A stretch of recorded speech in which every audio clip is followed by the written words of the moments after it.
Hey, everybody, welcome into a Friday edition of the Computer America. Actually, it's our little pre-show that we do here on the program.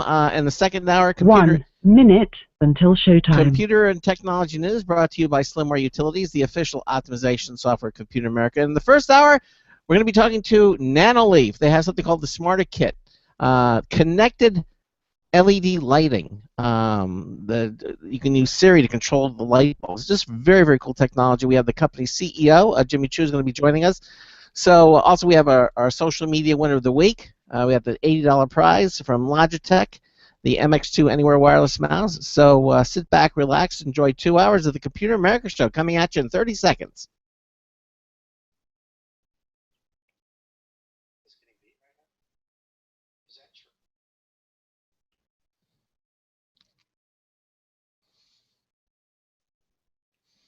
$15 seconds.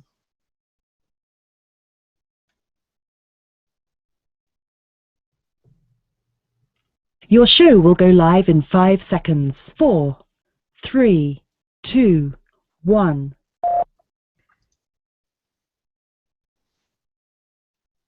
Broadcasting live, it's America's longest-running national radio talk show on computers, Computer America, hosted by national columnist Craig Crossman. Look for Craig's weekly column in your favorite newspaper. This show is being beamed nationwide at ComputerAmerica.com. Keep it here for technology news, computer products, guest interviews, and your phone calls. You're listening to Computer America. Hello and welcome into the Computer America Show. It's the nation's longest-running, nationally syndicated radio talk show on computers. Computer America is heard around the world and coast to coast.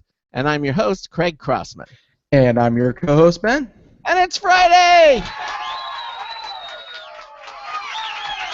Yes, another week of broadcasting excellence securely placed into that round cylindrical object. And it's Friday again. And, you know, a lot of interesting things happening. Do you know that as of 12 midnight Pacific time, 3 a.m. in the morning here Eastern time, the next generation of Daredevil launched, Daredevil 2 on Netflix. And I'm very excited about that. You know, I stayed up to midnight, and I said, I'm going to watch it when it comes on, and then I found out that it was Pacific time, and I said, I can't stay up to 3 a.m., so... Trust me, I was up watching a live stream of a video gamer, but the entire time, everyone in the kind of chat room they had there was like doing a countdown of like 9 minutes to Daredevil, 8 minutes to Daredevil, and like people were really excited, and yes, there was it was all Pacific time, but yeah, people are excited for season 2. I guess season 1 just did that well. Yeah, it did extremely well, and I am looking forward to it. I'll start binge watching it this weekend. Hopefully, I'll have some time to do that. Now, in the second hour of the show, we're going to bring to you some computer and technology news. That's brought to you by Slimware Utilities. They are the official optimization software for Computer America. We've got some interesting stories slated for you for today. And then in the first hour, we'll be talking to Nanoleaf. This is a company that makes smart light bulbs, but it goes way beyond that. I mean, they have something called the Smarter Kit. We're going to be talking about this really cool technology. We have the company's CEO, Mr. Jimmy Chu, will be joining us here a little bit coming up in the show, talking about this amazing technology that is that you can get, I guess, now. Or very shortly. If you have a comment or question for any of us, we'd love to hear from you. Give us a call at 347-884-8881. That's 347-884-8881. We'll get you on and get you through. Also, if you don't want to go on the air, you still want to have a question submitted, just go to any page at ComputerAmerica.com. Any one of them. On the upper right-hand corner there, it says Submit a Question. Just click it, the link. It'll take you to our question submission page. You can type in your question, hit the submit button. Ben and I will see it immediately and then act accordingly. The other thing you can do is also watch the live video stream. Computer America is a radio broadcast, but we also now provide live video streaming of our show. The way you do that is head over to ComputerAmerica.com. Right there on any page, the menu bar, it'll say Show Lounge. Click on that, and you'll be teleported instantaneously to our live video streaming page where you will join the show already in progress. And you can watch me, you can watch Ben, you can see our guest today. You'll see some product demonstrations. And Ben also has the technology to display websites, links, videos, even movies, whatever he wants to. So he has the technology. So it just makes for a more enriched listening experience here on Computer America. Take advantage of it. It's there for you. We put it up there for you, our listeners, to check that out.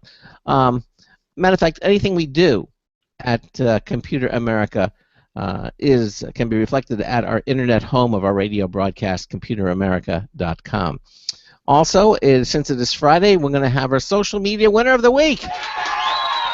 We're going to be giving away a Logitech MX2 Anywhere wireless mouse valued at $80. Some lucky persons are going to win that on today's show. We'll probably be announcing that winner in the second hour of the program.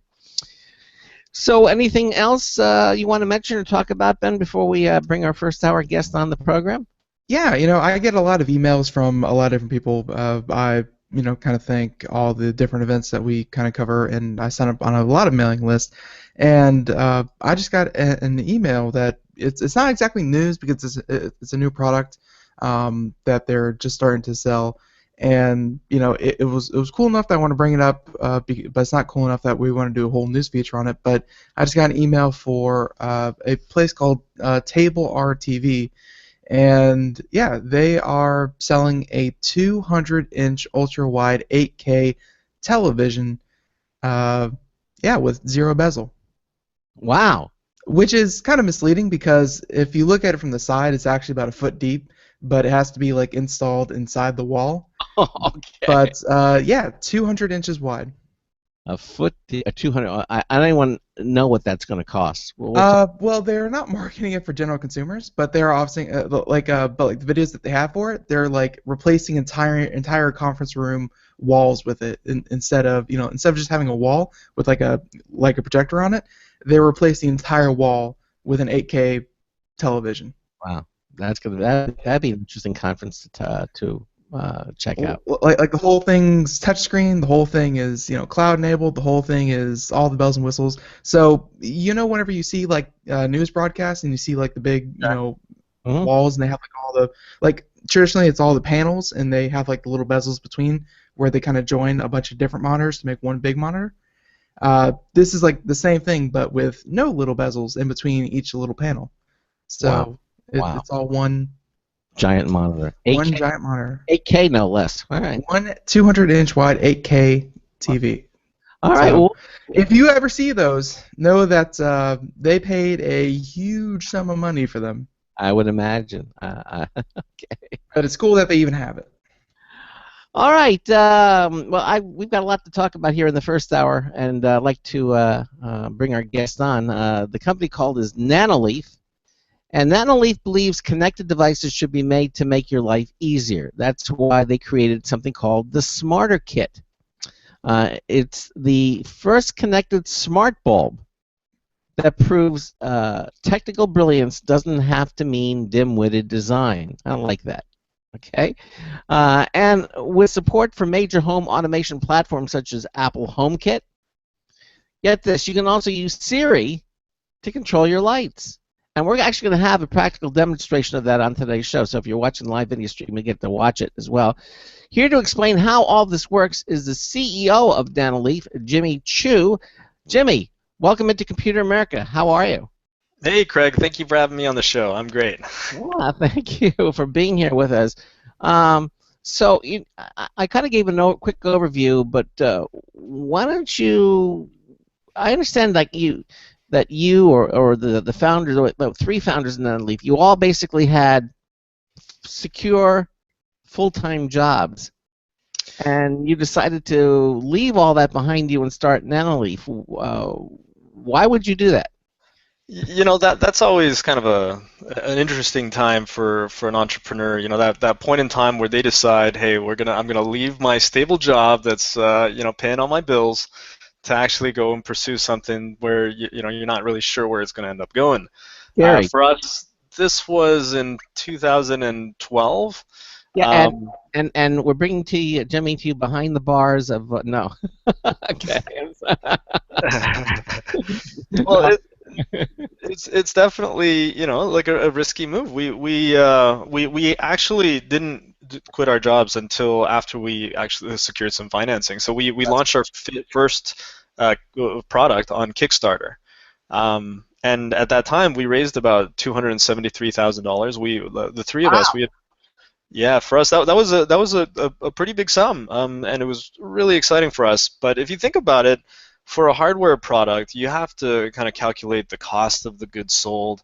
So ultimately, we maybe were left with somewhere around $50,000 of profit, and that was a good amount. But what we wanted to do was keep feeding that into R&D. So we had no choice. We had to keep working. We had to keep working to actually bankroll the work that we were doing. Right. Um, yeah, so we were lucky to actually meet some investors, and they told us like, hey, you guys are up to some really great stuff, and here's a chunk of change, and it's about time that you guys did this full time. You didn't have And to. You didn't have to go on Shark Tank or something to do that, do you? no, it's kind of funny. I met Kevin O'Leary. He did an interview with me before, and he was like, "Oh, you should come on Shark's Tank." I'm like, "Well, I don't know if I'm ready to pour ourselves out like that just yet." But so we didn't do that. But I think we ended up with a better deal. Well, So that's good. Okay, so it was a big leap of faith back then, but you're obviously now. I know it takes some time before a company turns profitable. I mean, where are you at this point? Have you introduced your first product yet, or is it still in development? Where do you stand? yeah. So, it does take a long time. And looking back, if I knew how difficult it was, I probably would have thought otherwise. I probably Uh, wouldn't have quit my day job. But this was back in 2009 when we first started this project. And we actually started developing a solar product. It uh, was like it was a big something very similar to the Tesla Powerwall. It was a big lithium-ion battery pack. It had solar panels that could connect to it. We had an OLED screen where you could actually see everything that's going on, how much power was coming in, how much power was going out, and you could plug in like laptops, TVs, all that stuff. But we didn't know how to sell the thing. It's like who needs a solar pack? Like we could sell it to Africa. They would need a light bulb to go with it, and that's when we created our light bulb. Well, Tesla, obviously you were in good company. I mean, he believes in it. He's got the power wall, and so obviously, although he's got a little bit more money to invest in it, but obviously you were right on the right track. But you diversify, you diverted, and you went to a slightly different path, and now you have Nanoleaf. Now, um, were you surprised to get such an overwhelming response and interest in a light bulb? Because the light bulb's been around for a long time, right? Yeah, yeah, and for those of you guys watching in on the live feed from the internet, this is actually what the first product kind of looked like, and it was unlike any other light bulb that existed on the market before. The way that we actually made it, we kind of manufactured it flat on a circuit board, and we put all the LEDs, all the LED diodes exposed on the outside Yeah. to kind of maximize the energy efficiency. And then we ended up using a special technique to fold it into this kind of dodecahedron shape. It looks, In order, if you're not watching, it looks a bit like a soccer ball, but it's in the shape of a light bulb, which is kind of cool looking. And the traditional single filament in the middle of the bulb. This is the LEDs are actually on the outside or the surface of the bulb. So it looks a little bit like it suggests a light bulb, but when you look at it, it's anything but. It's very, very different.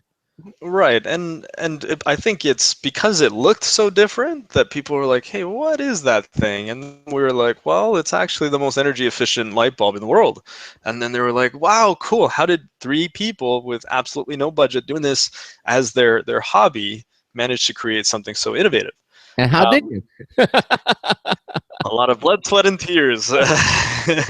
Well, it was look, we spent a lot of time. We were really at the time we weren't looking to build a company. We just wanted to create something that was really energy efficient that could really benefit the world. And we thought, hey, like, even if nobody really buys into it, maybe someone else will take our technology and make their light bulbs more efficient, and Well, in a way, we would have won. were you hoping that something like a Philips or one of the big the Sylvanias or GE would come to you and say, "Hey, let's buy out your company and we'll use your technology"? Was that what you were hoping for, or you were hoping that wouldn't happen? How- We're not, I guess, that naive in thinking that we create something and right away they'll want to buy us out. Like, that wasn't really the intention. We just wanted to create something that was really energy efficient that people would be able to use to save energy, and that was our very first product. And I think we managed to do that because after one of our investors, he's like the richest guy in China. And after he announced that he was investing in us, the entire LED industry, the stock market, jumped up by 10%. And we're like, Wow! that was us. Like that we just made a little impact on the world. And Wow! that was I kind would of say more than a little. That's a terrific impact. Congratulations on that. So, and how did you get the eyes and ears of this gentleman to come on board? It was a little bit of fate. The three founders were more kind of technical minded. We're engineering background. We had no experience with finance. But the president of our university, University of Toronto, he actually introduced us Huh. to them because I guess those guys pledge a lot of money towards the universities. And then through that, we got a meeting, and we literally had like one day to prepare for that meeting. Oh, I would And like to. I would love to have been a fly on the wall to watch that mad scramble. You have one day. it was a scramble. We had 24 hours, and that included, we had to travel to where they were too. So it was Oh my pretty God! intense. Oh Yeah. wow! You must have. You must. After, I mean, how did that go? Obviously, it went very well, but the preparation for something like that must have been crazy. It was really nerve wracking. We were meeting with this lady named Selena Chow, and if you look her up on Forbes, she's one of the most powerful women in Asia. And it's like Oh, we were nervous. We're like, how's she gonna be, right? And of course, right, like I had created this PowerPoint deck. We had a couple product demos ready to go, and I was there. Like one of my co-founders, our CTO, he's not much of a talker. He's the guy that sits behind the scenes and does a lot of the technical work. mhm. And he was like, "Okay, Jimmy, you just take care of all the talking, okay?" And then we were in that meeting, and then Selena's listening to me talk. She's looking at our light bulb, and then all of a sudden she smacks me in the chest with our light bulb, and she's like, "Stop! Let him talk." And she points to our CTO, the guy that doesn't really talk. And then, I was like a dog with his tail tucked between his legs. I was like, all right, I'm done, guys. You know what? It's up to you guys. How But did it went well. It went well. how did he react when he was on the spot? Well, as much as he doesn't enjoy being in the spotlight, when you force him to, he's a brilliant guy, and he speaks very intelligently. All right. So So obviously he did a good job. So and that obviously worked out extremely well. And very so here you are, and you now have this light bulb. And it's a lot more than a light bulb. It's now is the product called the Smarter Kit? Is that is that your newest so product, or is that your flagship product? yeah. The Smarter Kit is our newest product. It's our product that works with the Apple HomeKit platform. But for us as a company, we evolved quite a bit, like from our very first product. So our second product was also a pretty different innovation. It looks a lot like our first one, but the innovation around it is we created a dimmable light bulb that doesn't need a dimmer switch. So this one, you can't really see the switch here. It's kind of connected to the cord. But when you first turn it on, the light bulb takes about 3 seconds to ramp up to full brightness. If you want to dim it down, you just flick the switch off and on, Mm-hmm. and then it'll slowly start to dim itself down. So if you could see it on the camera, it's starting to slow down, but Yeah, exactly. So it doesn't. yeah. It doesn't. It's not on and off like a regular light bulb. Oh, you can do it that way if you want to. Yeah, so using your regular kind of wall switch, even if you just have kind of on versus off, if you just quickly flick it off and on, then it'll change the brightness on its own. So right now, Really? uh, it's hard to see, but it's only at about 5% I brightness. The camera kind see of it. adjusts it. We see it's showing up very nicely. You can just it's just a little bit of a light coming out of it right now. Now you can just hold up normally. Yeah, I mean, we can see it. It looks very very cool. It looks like you're holding up the torch. Yeah, yeah. Well, the way we saw it was like, like the light switch works quite well, right? Like if you're gonna create innovations around how you control your lights, most people don't necessarily want to bring it into their phone. They want to use the light switch. So if Right. we allow them to dim their light switch, their light bulb using their light switch, then that'd be really cool. So basically you are able to people can plug this into a standard light bulb without having to put a dimmer or anything else. They just use the exact their standard on-off light switch, and they can do Yep. this. And the way that they turn it on and turn it off can control the light. So basically it's off. Now if I turn it on, it's just going to come on. Is that it, or how do I control Yeah, it? so if you turn it off and you Yeah. turn it on, it takes about 3 seconds to ramp up. You can lock it in at any brightness. Right. If you want to dim it down, flick it off and on, and then now it'll start to dim off, Okay. dim lower. If Okay. you want to lock it in, just flick it off and on again, and then it locks in. And that's so you literally can control it. You're watching it. That is very very slick. Okay, so without any additional hardware, using what you have now, a standard light switch, you can control this bulb just by the way that you turn it on and turn it off, and then it remembers the level that it's at. So the next time you flick it on, it goes to that level and stays at that level. Exactly, exactly. And one of the great things about it is like, we started the company with the mission to help people save energy.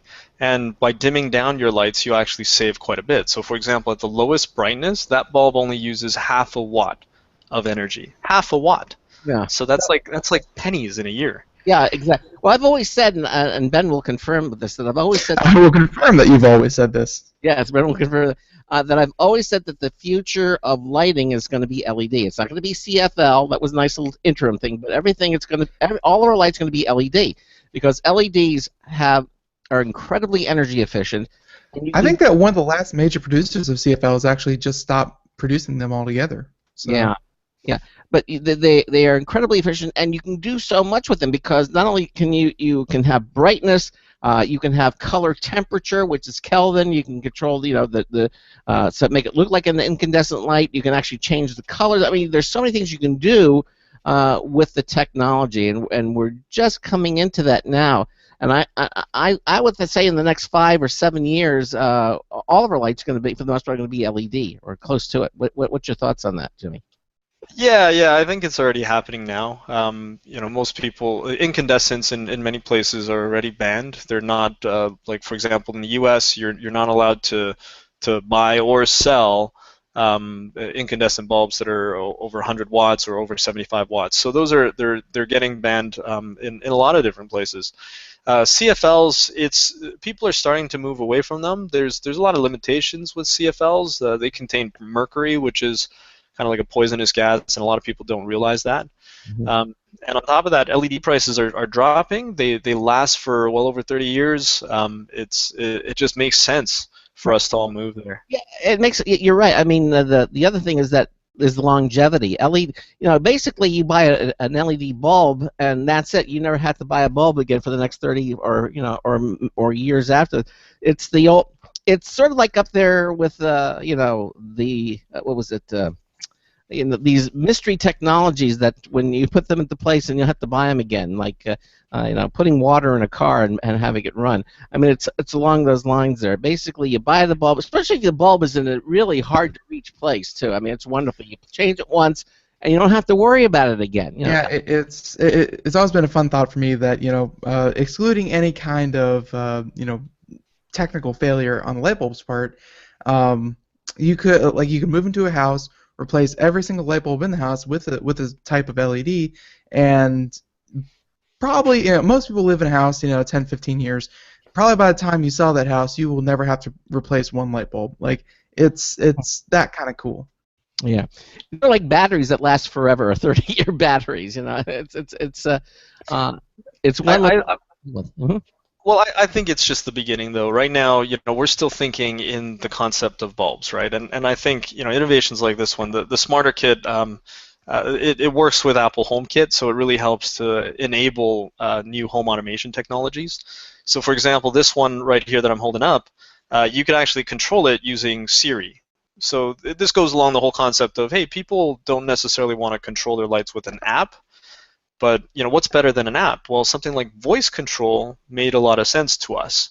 So you could actually tell things to Siri like, "Hey Siri, turn on my bedroom lights." Sorry, I might have confused Siri. Oh, Siri's smart enough. All right, there we go. Okay. Turn off my bedroom lights. Okay, the bedroom light is turned off. So using something like Siri, and with the new iPhone, Siri's just always listening. So you could actually just, if you're lying in bed, you don't want to get out of bed to turn off your kitchen lights, you could say, "Hey Siri, could you turn off my kitchen lights? I want to go to sleep," and then your lights will turn off. That was one of the nice things they added with the later version of the iPhones and everything. It used to be the iPhone had to be plugged into a power source for Siri for the hey, to work. Now it doesn't matter. It can be at any point, and you can say those commands, and it will work. It's always nice. Thank goodness they finally found a way to implement constant surveillance instead of just situational. Thank goodness. So that might be a little bit creepy sounding. I'm sure they take privacy pretty seriously. But I think for new technologies, like there's the Amazon Echo that we play with quite a bit as well. We're integrating with that. It's the Alexa platform. We're also working with Google Weave. So like the whole next wave of home automation, it's going to be doing a lot more than just being able to control a smart bulb using an app. That to me isn't easier than the light switch. The light switch is actually quite a bit easier. It's in every single room. The infrastructure is already there. It's nice and easy to set up. Just screw it in, and you're off. Now, Exactly. I know I'm going to get more into this, but you've shown us a couple of the bulbs that look very futuristic. But you have another bulb, which looks very much like it's got frosted glass. Yeah, hold it up so people can see that. That looks like almost like a normal light bulb. I mean, it doesn't. It, You kept the cool shapes, but yeah. You get the cool. So shape. this one we call the Nanoleaf Gem. What we realized was that our original design, it doesn't necessarily fit into all environments, and sometimes people, in order for them to choose an energy efficient option, not everyone cares about the green option. They care about what's pretty, what's cheap, right? Like so, we needed to create something really pretty to actually push people to use more energy efficient solutions. And this product, interior designers come left, right, and center. They're like, "Oh, I love that product. Oh my God, it's LED. That's amazing, right? I've never seen an LED like this. I'll use it because it's pretty, not because it's LED, but because it's pretty." And for us, hey, as long as you're using it, like we're getting our mission across, and that's the most important thing for us. Now, is the Gem have the smarts built into it too? I mean, you can do pretty much the same thing. So we are coming up with a color changing one that's going to be released in about 2 months' time. And that one's going to be connected. You could use Siri to control it, and that one we're really, really excited about. We also have this product. There's actually an interesting story behind this product. Okay. When we started out, we were 3 guys and with no funding, of course, and we were working, and we're like, okay, well, there was this competition that we read about. The U.S. Department of Energy had something called the L Prize, and it's basically if you were able to reach a certain set of specs, then the government of the U.S. would give you about $5 million as a reward. It's the L Prize. All right. And so we were like, okay, let's do that. We think we could do it. We have the most energy efficient light bulb. Let's just change the form factor, create this fancy lens. So we spent about a year's time, and we were really close to hitting all those specs. And then all of a sudden, out of nowhere, they just canceled the prize. No. It was terrible. It was terrible. So like we go on their website and we're like, hey, why'd you guys cancel the prize? Like, are you guys going to reinstate it? Like, we've been working towards it. And they gave us like the most generic answer. And my guess is that they spent the money elsewhere. But it's just like, so we were left out to dry. We ended up just bringing this to market and having it. We brought down the price a little bit, and it's just we called it the Eye of Sauron, like Lord of the Rings.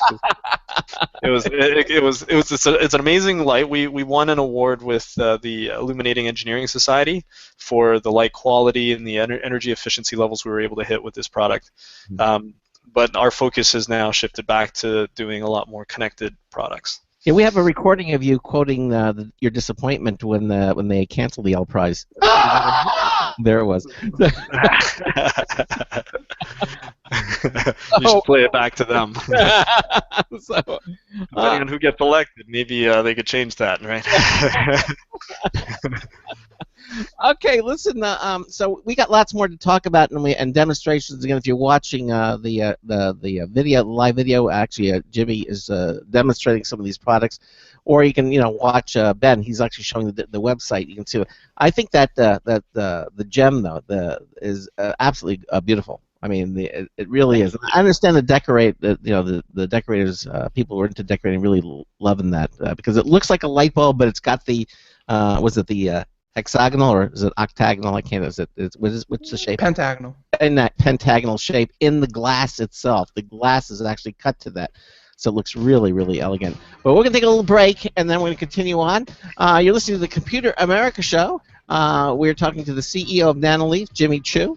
347-884-8881 will get you on and get you through, or head over to computeramerica.com and submit a question there on any page at the website.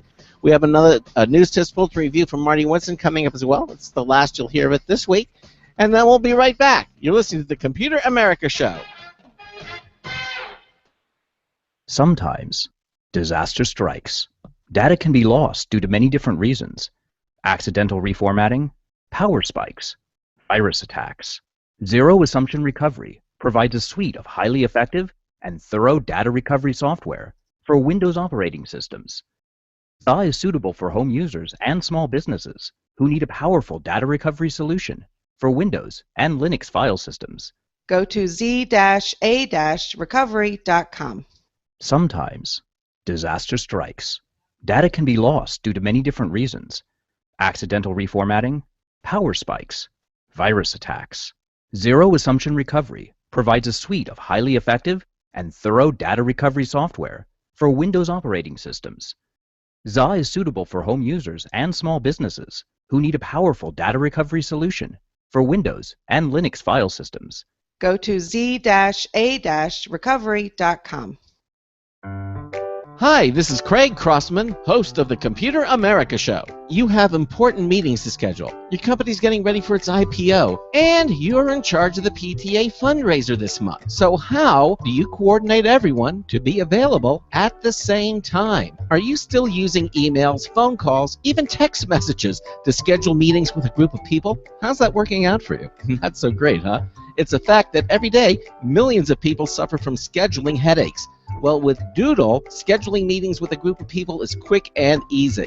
With Doodle, you can easily propose available times to each member. Each one checks off the times that they are available, and then you simply pick the time that works best for the group, all in an easy-to-read display that integrates with your existing calendar. Nothing could be more simple. Give Doodle a try for free, and like millions of Doodle users, you'll truly see how easy it is to find the perfect date and time for all your meetings. That's www.doodle.com.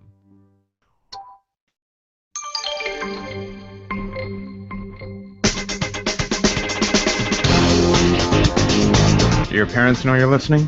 I'm Marty Winston with a News Tips Bulletin Review for Computer America. This time, the Bestech 300-watt inverter. It's the kind of thing you plug into a vehicle's 12-volt accessory socket to get 110 volts AC I saw that guy. 3-prong power outlet.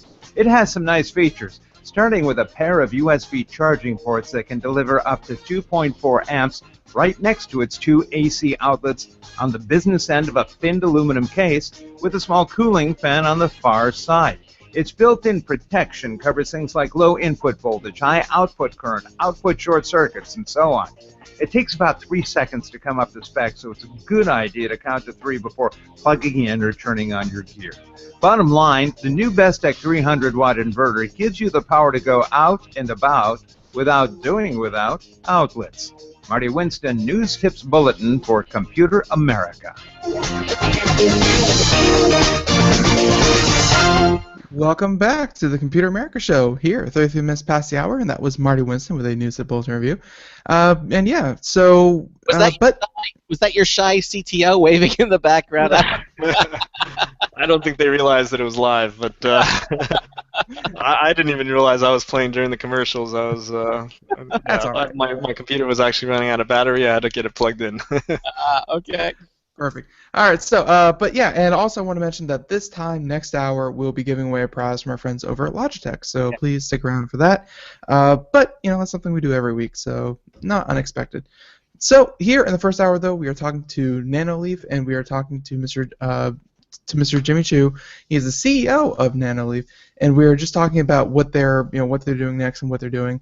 Mentioned that they kind of had the rug pulled out from underneath them when they tried to hit that goal of or at least that prize that the government put up of a very efficient light bulb. But they said if it was good enough for government work, it was good enough for the consumer market. So here we are, and we're talking all about the different kits that they have and all these awesome light bulbs. So, was there anything else you wanted to expand on that, or? No, I think you guys captured most of it. I think for us, the connected series of products is really the direction that we're going. So I mentioned briefly in the past half hour that we are creating a color-changing bulb that's coming out very, very soon. But we also have. Sorry, go ahead. Let me ask you this. I mean, now when you say color-changing bulb, are you talking about just going from red to blue to green, or are you talking about like a temperature? So you have like a warmer incandescent light or a cooler fluorescent light. One technically means the other. Yeah. You know what? You guys are both right. The technology that enables it, if you're able to get colors, then you're able to get that variety of warm to cool white, right? It's just different variations of how much blue and how much red that you're actually outputting from the LEDs.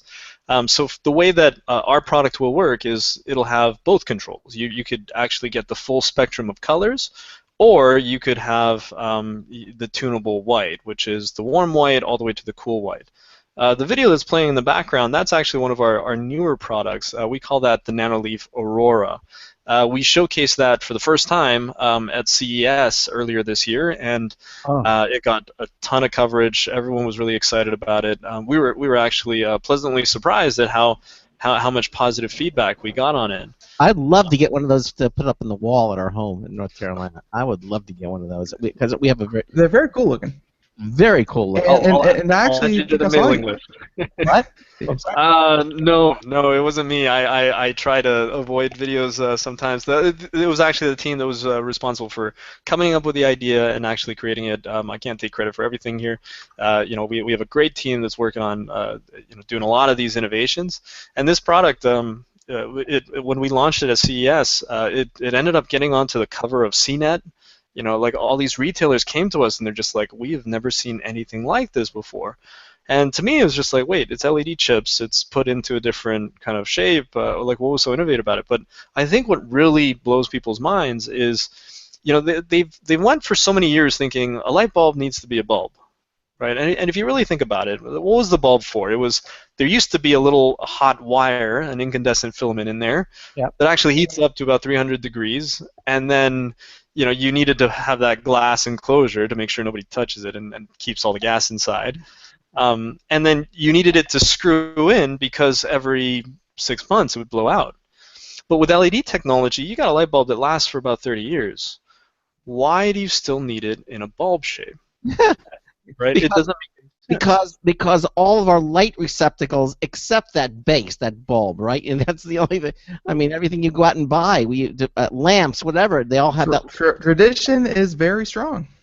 The tradition is strong, but I think as we start looking forward, like if everyone's willing to accept that LED lights is going to be the future, then we should rethink how we actually develop some of our houses. So if you think about it, every one of these light bulbs, it has a little AC to DC converter in there, right? Because LED chips, they run off of DC power. It doesn't run off of AC. So does it make sense that if you have, let's say, an average household has 50 to 100 light bulbs in there, every single light bulb has this AC to DC converter? Doesn't make any sense. Does it make more sense, instead of having these screw-in Edison fixtures, you have a different type of fixture, something that a flat light bulb. Exactly, and the A light panel like the Aurora. You know, did you used to watch Star Trek because that particular episode where they discovered the light panel? He said, "My gosh, look at this technology!" You know, it was right I out. gotta look that up. Actually, I haven't seen that one. It was one of the original. I mean, Captain Kirk, William Shatner ones. You know, where they were on a very old planet and then they found this one artifact which was a light panel. He just uncovered it. It was sort of like what you have now. You know, that was what back in the '60s they did that. Yeah, I met him recently. It's right here. That's it. That's it. The light panel. This is the flat light panel. So this is one of the earlier prototypes that we have.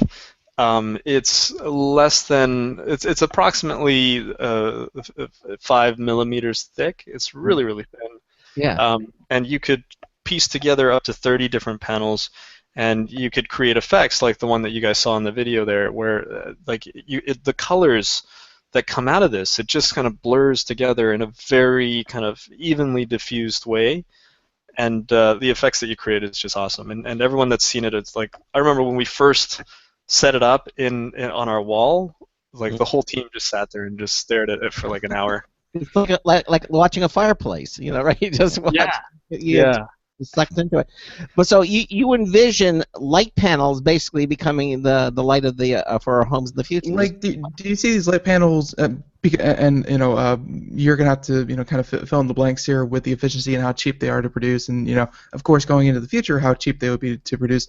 But do you see a future where maybe you cover walls or ceilings in light panels instead of just having fixtures everywhere? Yeah, and this isn't even kind of the distant future. We're planning to launch this product before the holiday season this year, and someone could go into a store, they could buy up to 30 different panels, and they could piece them together however they want on their wall. And if they want, they could actually just fill up an entire wall with these panels, and you've got that. We're using some variety of double-sided tape so that you don't have to kind of ruin you don't have to screw in any holes. You don't have to have any complex installation process. You just plug it in and it works. Well, you need a power source, though. You need a power source, right? You do need a power source. You just plug it into your outlet, and then as long as it's got power. We haven't figured that one out yet. Being able to light up things without power. Well, all right. So basically, if you have a really nice wall display, hopefully you have like one of those recess sockets, in the wall, and then that all you need is one socket, right, and that will power the whole structure. They all link together, but they all share power. So you just need one socket. That's correct. You just need one socket. So something that you typically see, like the picture hanging sockets, where they're kind of recessed. Yeah. You have one of those in the wall, and you cover it with that, and you're done. And that's it. And I think when you just held up the panel there, it looked like there was a little receptacle port there where I guess there's like a male and a female end, and you have to fit these together so that a male meets a female, and you kind of let it they're shaped like triangles for all of our radio listeners. They're kind of shaped like triangles, and you can kind of run them along in like a curvy line or make a bigger triangle. But it seems like a male has to meet a female, and as long as that contact is making contact, then the panel is lit up? Yeah, we will include little connectors with this as well, and as long as there's a little connector between the two panels, then they light up and there's connectivity. Now, what do you project the price for the Aurora going to be per panel? We want to keep it under $200, so we're looking at somewhere between $150 to $200 for a pack of anywhere between 6 to 10 panels. Okay, so cool. I'm going on record here now. You need to put my name down for one of those packs because I want to get one of those. Okay. You can sign up for our mailing list on our website, and actually, it's kind of interesting. We have an email list of over 1,000 people that have signed up for this in the past approximately a month or so, and more people are signing up every single day. There's a lot of people interested in this, and we constantly send out surveys to get their feedback on how they want this product to be engineered. Because sometimes, for a product like this that is so new, having that kind of early adopter feedback, it really helps guide us to be able to create an amazing product. So if you want it, we'd love to get you on the mailing list so that you can help us get some feedback. Absolutely, would love to. Absolutely, I'll go on record as saying that I definitely want to see that.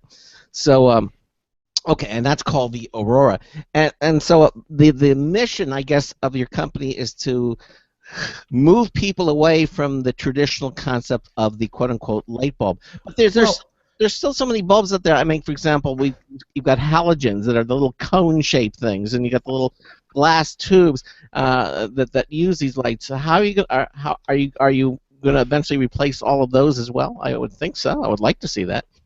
Yeah, we have different products coming out later on this year that should be able to, I guess, complement some of those products that you're talking about. But yeah, the way we see it is, like lighting. There's a lot of people in this world and a lot of people in the lighting industry, and we as a company, we want to develop products that don't currently exist on the market. If there's someone else in the world that's already developing this, then we as a species, we should all work together to actually bring all this technology to the market. And we shouldn't, it's inefficient to have two different companies working on the same thing. So for us, we'd rather continue to do innovations that really push the limits of tech, and so that we could introduce something that's brand new that people haven't seen before. Okay, so tell us about the Jimmy Choo household. What's your house look like? Do you have all these things like? I do have a lot of connected stuff. Actually, my house. I use my house as product testing quite often. So usually, I love that. I'll use my house for the testing. Okay. I'm one of the most rigorous testers in the company, because anytime I find an issue, like we have issue meetings like all the time, and I'm like, I had this issue at home, and sometimes I actually drag some of our developers to my house and be like, look, I haven't reset anything. Why did this happen?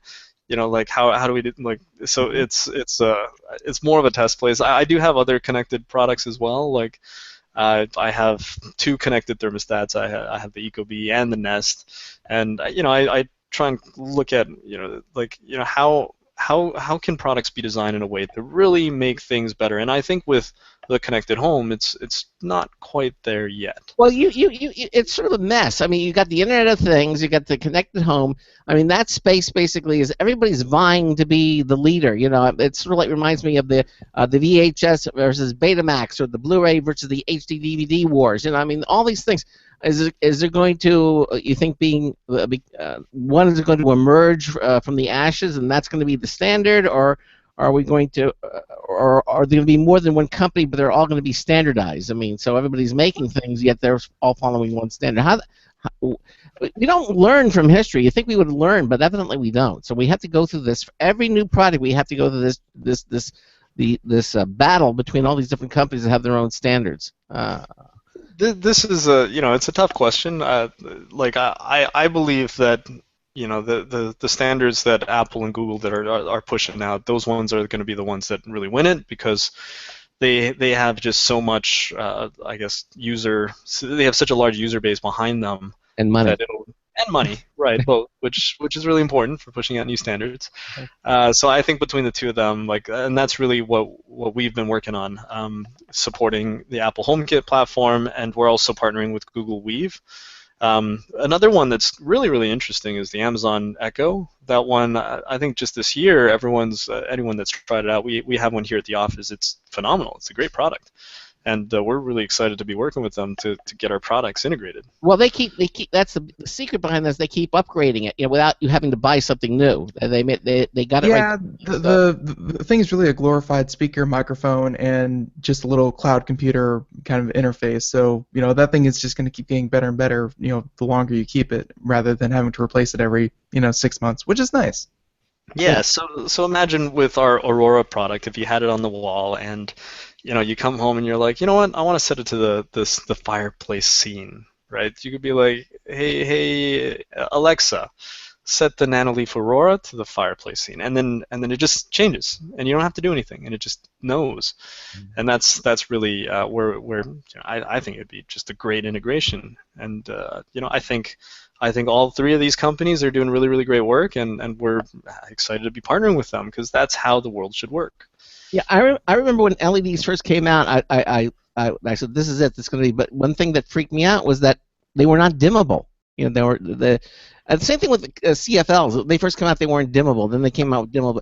It always seems that they come out with a product, and then they say, okay, now we need to retrofit it so it does everything that the incandescents did. Like being able to dim it. and without a special because it would make it dimmable, but you needed a special kind of dimmer because the incandescent dimmer wouldn't work with the CFL dimmer or the because the voltage of everything's different. So hopefully we're seeing this stabilize now, and that and these dimmers and everything are going to work with the existing technology. Can you speak a little bit to that? As an LED company, I hate dimmers. Dimmers just cause all sorts of issues with electronics. 'Cause, like if you think about a dimmer switch, I don't know, I hope the audience is quite technical, but typically the power that comes out of your AC outlet, it's like a nice little sine wave going on. When you add in a dimmer switch in there, what it does is it clips that sine wave. It clips both the positive side and the negative side. And then as it kind of, like for an incandescent light, what happens is you got this hot wire that's at 300 degrees, and if you're clipping the energy, sure, it'll dim down, it'll still glow, and it might start doing a little bit of flicker at the very bottom, but nothing really noticeable. Right, but because then it's analog. It really is exactly. Analog. Yeah. And then you have so now you have this, right? And inside here, you have an AC to DC converter. So you're trying to take AC power, you're trying to take the sine wave, and you're trying to convert it into DC power, just steady voltage, right? Steady voltage, steady current, something that could feed these LEDs and will work. But then you got this craziness going on with all these, like this dimmer switch that's just clipping everything, and it just becomes chaotic. And if you look at a product like the Smarter Series product, here I'll demo it for the people that are watching. Set my bedroom lights to 1%. Sorry. Uh-oh. Turn on my bedroom lights. Sorry, I wasn't. All right, there seems to be a... Oh, somebody unplugged it. Sorry about that. During commercial break, somebody unplugged my light. Give me 1 second. See, and that just goes to show you that they did not solve the problem of powerless power. So exactly, we're getting there. They'll be hearing from the CEO after the show. Okay, let me plug it in here and make sure there's power going to it. But like when you actually see it in action, it's quite nice. So here's the bulb on. This is, I believe, 1%. Set my bedroom lights to 50%. Sorry. Come on. Set my bedroom lights to 50%. Sometimes it takes like a second to actually get that connection. Okay. I will demo that later. But yeah. So you have that ability to do that. And you had a point to make. Well, it's the actual dimming capability. Like, okay, it actually dims quite well not using a dimmer switch. Right, the incandescent dimmer, it doesn't make sense for this product anymore. The whole home automation aspect of it actually makes a lot more sense because you could dim it to like a very finite brightness. I'm using our little app here. I don't know why Siri wasn't liking me. But yeah, like it just, the whole idea of dimmers, I think that's going to become obsolete quite soon. And even the whole idea of a light switch, if you have something like the Amazon Echo always listening, you could just say, hey, Amazon Echo, set my lights to 5%, and then it'll just do it. And even beyond that, I think that the house needs to be even more intelligent, and it should just be able to do it on its own, just knowing how you want the light to be. Yeah. Right. And that's kind of the future that we're moving towards. Because right now you still have to deal with people who have home automation things like Crestron systems and Lutron. I know Crestron has a dimming capability, and you can configure it depending on what kind of bulb you have, so it knows how to properly dim it. So they can get quite complex, and hopefully. But you can tell that home automation for the early adopters, and yes, even those that were forced into it, for the early adopters was much more complicated than what we're getting nowadays with these more mainstream companies. Not companies that were started strictly to do home automation, but as you said with Apple and with Google, when they do home automation, they're doing it, and Amazon for that matter, they're doing it in a very convenient, easy to do way. Like you don't have to call in an expert to explain how to use your Echo. It's pretty easy. So, I guess going forward, I can totally see where you say that, the light switch will become obsolete because, who cares when you can walk into any room and have, well, let's see, the new Amazon product is like a dot spec, whatever the new one is, where you just say, hey, turn on the lights, and the lights turn on. So makes sense. You mentioned the Nanoleaf Bloom. Now that's the one that has the microprocessor that eliminates the need for a dimmer. Is that what you were showing us, Jimmy? Oh, did we lose Jimmy? No. No, there you are. So the Nanoleaf Bloom was the one that features a microprocessor that eliminates the need for a dimmer. Seems to be lagging, to say the least. Yeah, something's going on. But you think it's the Bloom? Well, the Bloom is what he mentions here in the description, but right. Yeah, he's having some tech. I think the people at his establishers are messing with him now. No. Honestly, they unplugged the bulb. Honestly, if I think it was, I think they unplugged the bulb because he said his battery was running low, and so when he unplugged the computer, yeah.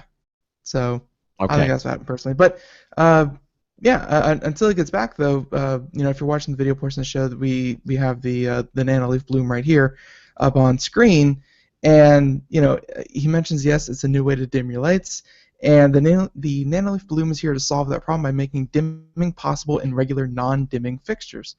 With our patented Nanoleaf technology, we enable dimming through any on-off switch. Now you can set the perfect mood for all of life's moments, even without dimmers.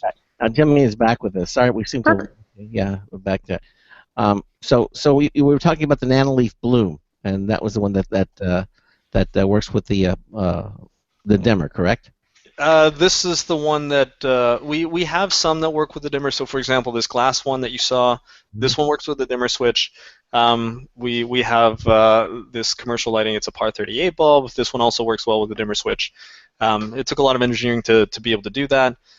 This one was the dimmable light bulb that doesn't need a dimmer switch. So if you just have a regular on-off light switch, you could actually control the brightness using the on-off switch. So this one, it's turning on. It takes about 3 seconds to brighten up. Flick the switch off and on, and then it'll dim down. Exactly. Very, very cool technology. And again, you can see all these at the Nanoleaf website. The website is www.nanoleaf.me. How'd you come up with the name with Nanoleaf, by the way? Well, we started working on a solar product first, and that product, it was called the Nano Grid.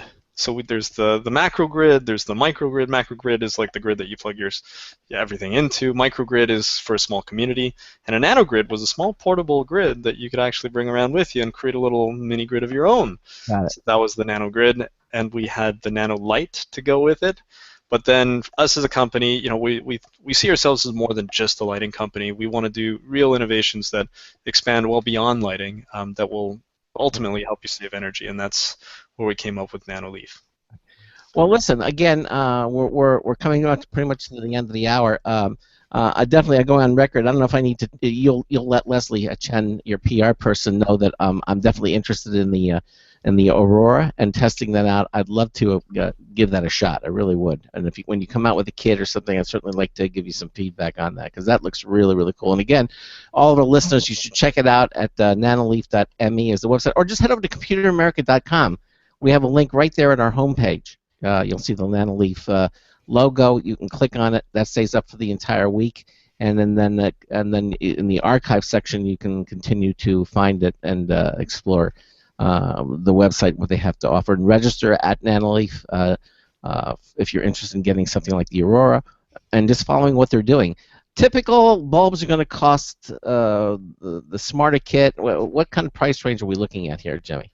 So the individual bulbs, I believe they're selling for $25 on our website for the connected bulbs. The starter kit for 2 bulbs and a hub is at $99. And we have some additional products coming up as well. We have a color-changing product that we want to come out with for approximately $29.99, and that should be available in about 2-3 months. Excellent. All right. Well, again, Jimmy, I want to thank you so much for being with us here on today's Computer America show, letting our listeners know about what it is you're doing over at Nanoleaf, and certainly keep us informed. And as you come out with new products and new developments, we certainly would love to see what you're doing and have you back on the show. Okay? Awesome. Thank you so much for having me, Craig. All right, our pleasure. Again, Jimmy Chu, again, CEO of Nanoleaf, and you can check out their Smarter Kit, and we highly recommend that you do that. And Jimmy, again, thanks so much for being with us here on Computer America. Have a great weekend, okay? Thank you. You too. All right, take care. Bye-bye. Bye-bye.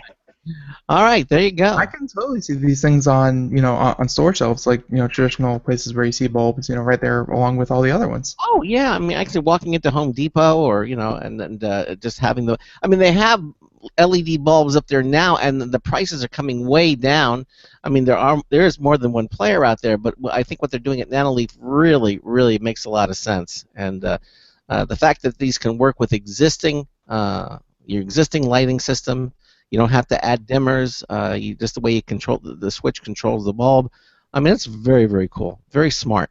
Mm-hmm. I guess that's why they call it the Smarter Kit. Makes a lot of sense. Okay. All right, we got the computer and technology news coming up in the next hour. What do we got? We got any interesting stories that we can talk? We got people fervently looking for them, but yeah, there are a lot of great stories. Everything from Google finally has a proposal for the government as for self-driving cars, so getting a step closer. Okay. We have PlayStation might release a new console for 4K gaming, and Boston Dynamics is being sold by Google. Boston Dynamics. They're the ones who make Big Dog the robot, and we just did the robot story where they had the bipedal robot that was picking up boxes. Yeah, exactly. Oh, cool. So yeah, Google's putting them up for sale. Wow. And we have those stories and more. We've got in our computer and technology news segment. We're going to take a short break, and then we'll continue on with some of these stories. You'll listen to the Computer America show. We also have our social media winner of the week coming up as well. We'll be right back. This is Computer America. Broadcasting live. It's the only national radio talk show on computers to air every weeknight. Computer America. Hosted by national columnist Craig Crossman. The first hour's behind us, but there's still more of tech news, tech talk, and your phone calls. We're being beamed nationwide at ComputerAmerica.com. You got computer problems? Bring them on. You're listening to Computer America. Computers run the world, and we run computers. Call us or send us an email to live@computeramerica.com. Hello and welcome into hour 2 of the nation's longest running nationally syndicated radio talk show on computers. This is the Computer America show. And I'm your host, Craig Crossman. And I'm your co-host, Ben. Very interesting in the first hour. We had Nanoleaf here with us, Jimmy Chu, the CEO of the company. I love that Aurora thing. Didn't that look... I could barely tell. Yeah, and he's right. I mean, why does a light bulb have to look like a light bulb? It's tradition. It's tradition, but it's also the thing that so many people complain about whenever it happens is that when things aren't backwards compatible, people scream from the rooftops and they resist it. They really do. And it's been one of the largest complaints for, let's say, console gaming. Well, let's say you have a 360 you have a 360 and you buy an Xbox One, and that series of games that you've collected for years is not compatible with the new console. People shout from the rooftops, and it's just it's a point of evolving technology. But in the case of a light bulb, where it's technology 120 years in the making, people just get used to certain things, and when you deviate from backwards compatibility, people hate it. Well, he made some good points. I mean, the bulb was designed the way it was designed for very good reason. I mean, the filament was hot, and it had gas, it had a little bit of a vacuum in there to protect the filament, and that's why you had the glass globe over it. And also, you didn't want to burn your hands, although it still gets pretty hot anyway. I mean, all those things were there for a reason. It wasn't aesthetic. It was really mandatory to make the bulb work. But very little has changed since Edison. Yeah, since Edison, and but we do need that. Anyhow, welcome to that second hour of the show. We're going to have our social media winner of the week coming up in a little later on in the program. And again, if you missed any portion of the first hour, I highly recommend that you listen to it. Head over to ComputerAmerica.com. and just go to the archives on the menu bar there. Any page, you'll see it says archives. You can listen to our show on Apple's iTunes. Blog Talk Radio carries the archives. Stitcher, SoundCloud, the TuneIn Radio Network, and of course the IRN Radio Network all carry the show. But if you missed any portion of it, we also have our video as archived as well. And I today strongly recommend that you watch the video a portion of our show, because so much was demonstrated by Jimmy Chu, the CEO of Nanoleaf. You can see it, and he was actually demonstrating the product. So head over to the computeramerica.com and go to our YouTube channel. We have a link there again on the archives menu bar, and watch what he was doing. Definitely worthwhile to see that. It's shows like this where the video portion of the program really proves to be outstanding. To watch that, see all that happening. So I highly recommend that. All right. Well, anything else? Oh, you wanted to mention? You started mentioning it in the first hour about this TV that's now 8K and it's 200. No, there really wasn't much more to that. It's definitely a commercial application. It's in no way coming to a Walmart near you where you can get the 30-inch, the 40-inch, or the 200-inch 8K television. It's definitely not for the consumer space, but I received a product email about it, and it was so cool. Why not talk about the latest stuff that happened? So it was very exciting to see. Right. Okay. Well, I'll tell you what. We'll if there's nothing else, I think what we'll do is we'll start doing our computer. I think we should. And technology news segment, because we do have a lot of stories to do. So let's just take care of that. Today's computer and technology news is brought to you by Slimware Utilities, the official optimization software of Computer America. You can visit them at slimwareutilities.com to clean, speed up, and optimize your Windows system. slimwareutilities.com. All right. So welcome into another computer and technology news, where we pick the latest and greatest news stories that involve technology and or science and or space and or really anything that tickles my fancy, or Craig does not tickle his fancy. So yeah, we have a lot of great stories here, and I think for now the first one, and by the way, just a little heads up for everyone out there who is an Apple fan. It's so hard to find them nowadays, but for anyone who is an Apple fan, the new series of Apple announcements is coming out Monday, the 21st. Ooh. So, and they'll have a keynote, and usually they release like around noon or something, where they have a big spiel and they tell everyone about all the latest products that are going to be coming out this year. So that is happening this Monday in 3 days. You think we'll talk about the iPhone 7? They'll talk about the iPhone 7. They'll talk about the iPhone Mini, which is supposed to, kind of be the next iteration of the iPhone 5C line. I think they're going to come out with an iPhone 5 SE. So people who still like the smaller form factor of the 5S, they're keeping the form factor, but they're increasing the power of it. So, it seems like they're Apple, for, really one of the first times, they're going to have about 4 different phones at one time, where most of the times, like, they only really had one type. They only had like the iPhone 4, they only had the iPhone, 4S, 4S Plus, whatever. Like, they had the previous generation and then the next generation, and then that was really it. The 6 and the 6 the 6S and the 6S Plus, or the 6 and the 6 Plus was also kind of divergent, where they had, where they kind of maintained 2 of the same generation of phones. And now it seems like this year, from all the reports that are coming out early, as Apple are going to have about 4 different concurrent phones of the same generation. All right. So we Android now, boys. That is a traditional Android move, where you have multiple form factors for multiple people. So like it or hate it, there's going to be more Apple to choose from. All right. So I think for our first story, we are going to go over to, how about this story? Nike. This is a very easy to digest story, where Nike brings Back to the Future power shoelaces to the masses. I'm sure a lot of you have heard about this before. But yeah, the future is now as Nike reveals a sport-informed adaptive lacing, which is a shoe tying system that behaves a lot like the power laces from Back to the Future Part 2. We actually saw this on. They had this on the mainstream news too. It was that coolest story. So Right. So, and you know, and of course, something that a lot of people are saying on the internet is that, of course, Nike, you had 30 years to perfect this, and you missed it by a year. By saying missed it by a year is that 2015 was when Back to the Future 2 was set. uh-huh. So of course, they bring it out, but they bring it out a year late. What the heck, Nike? And it So, doesn't.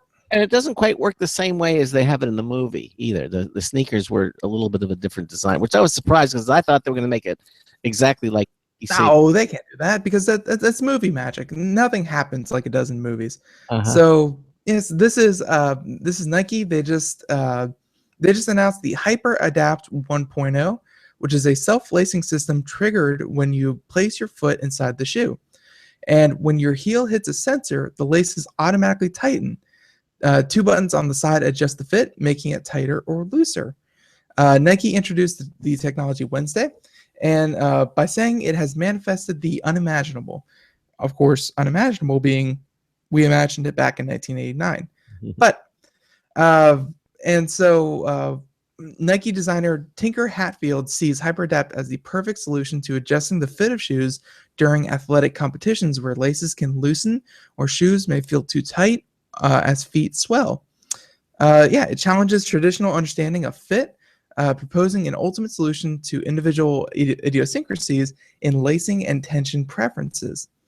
So, of course, the Fox sneakers fulfilled their promise by Hatfield, who said power laces would become a reality in 2015.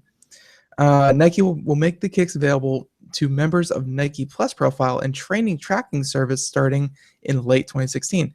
So it seems like this is, not so much a solution for the general everyman, as shoes tend to be, but this is a solution for their line of sports gear. And Nike is getting more and more in touch with little sensors that you stick over that they have like their own little fitness tracking bands. They have fitness tracking in shoes. They have they're really going for connected devices. So it seems like these auto tightening laces are going to be part of their are going to be part of their athletic line. Mm-hmm. But that doesn't mean you see a lot of people wearing athletic shoes because they're comfortable and they're good for your feet. So don't be deterred by that. Just know they're probably going to be used, or they're probably going to be marketed towards people who are athletes. So yeah, and this is, and they said this is just the beginning. They have a quote here saying that, wouldn't it be great if a shoe in the future could sense when you needed to have it tighter or looser? Could it take you even tighter when you than you'd normally go if it senses you really need extra snugness in a quick maneuver? That's where we're headed. In the future, products will come alive. And I'm sure even they're thinking, again, of course, about athletes where, let's say you are a football player, a soccer player, a baseball player, and you have to make a tackle, you have to do this, you have to turn on a dime. And these shoes, they would kind of tighten and, relax as it can sense that you're starting to put pressure here, and then it immediately tightens so that you get better traction, or it immediately loosens to give you greater comfort when you really don't need the traction. Like he's saying that in the future, garments and things that you wear are going to be are going to adapt on the spot, which is a weird future, but cool, don't you think? Yeah, but cool. I think certainly going to be good. You think it's going to be cool? Yeah, I think it is, because when our clothing, let's continue on this with clothing self-adjusts. When it gets warmer, our clothes will breathe more. When it gets colder out, they'll become warmer. They'll let, or maybe they'll make the lacing kind of puff out a little bit. It's just like that little bit just to give you a little more warmth. I don't know. Anything is possible. Really. Wearable technology, we're certainly into that now, and there's no reason why our clothing and our gear can't take advantage of if they can figure out how to make stitching in clothing, kind of adaptive and just that. And you know, this is not. Yes, this is blue skying, but this is not impossible. If they can make stitching, you know, kind of come alive. Mhm. Imagine every shirt you put on, you know, kind of automatically becomes a perfectly tailored shirt. Well, that would be nice too. You know, just it would change itself depending on who's wearing it. Good point. And you know, it seems One size fits crazy, all. but Nike's working towards it. One size fits all. They don't have to worry about small. Literally, where it's not, you know, the one size makes everyone look frumpy. Instead, it's one size, and it literally does, you know, fit you. That's it.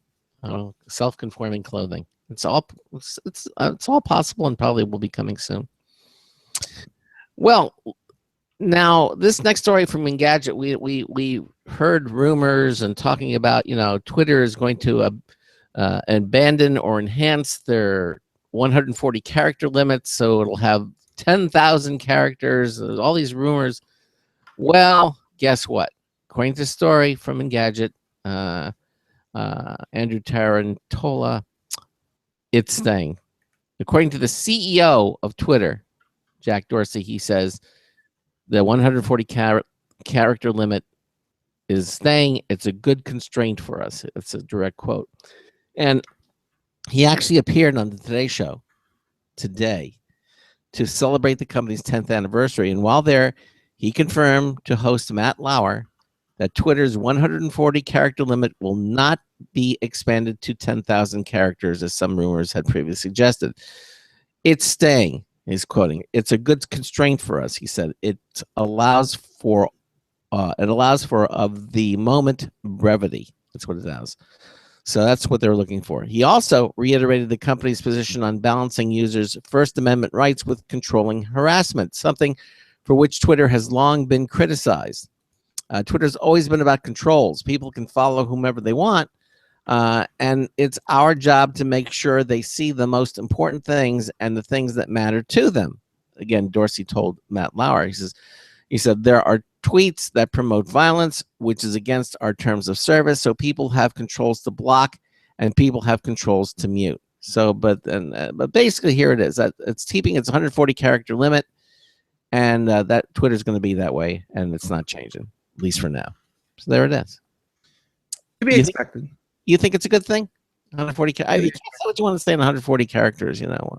Well, 140 characters, it may not seem like a lot, but let's face it, with all these URL shorteners, if you have something really important to say, make a YouTube video about it. If you have something important to say, make a blog post about it. If you have something important to say, you know, make it in another form factor on another location, and then just use a URL shortener and point people to where you want to, you know, say your long story short. Yep. But Twitter is about, you know, kind of reading a ton of headlines or a ton of one-liner jokes or a ton of one-sentence philosophies, and it's you know, was it brevity is the soul of wit.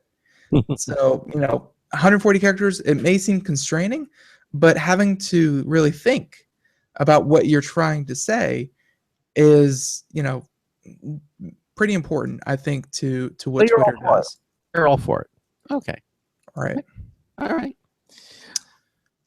Right. So, let's see. What next story do we have? Because there has to be one better than silly old Twitter. Okay. How about this one? Domino's. He took my story. Delicious. Domino's is they are going to be unveiling a new autonomous delivery robots because not a drone here. It's not a drone. No, not a drone. This goofy thing looks like essentially kind of like a Wall-E, you know, kind of on wheels, and it kind of rides around. It looks like a lawnmower. yeah, almost lawnmower-esque, but I'm sure this is just a publicity stunt, of course. And this is in Australia, so don't want to get anyone's hopes up. If there was ever a good reason to move to Australia, this might be it.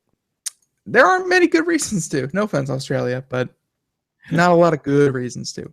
So, yeah, and of course, if you're watching the video portion, you can see a picture of this thing. It is freaking adorable. So, Domino's unveils delivery robot that drives pizza right to your door. And yeah, and of course, it's already begun test deliveries in Australia.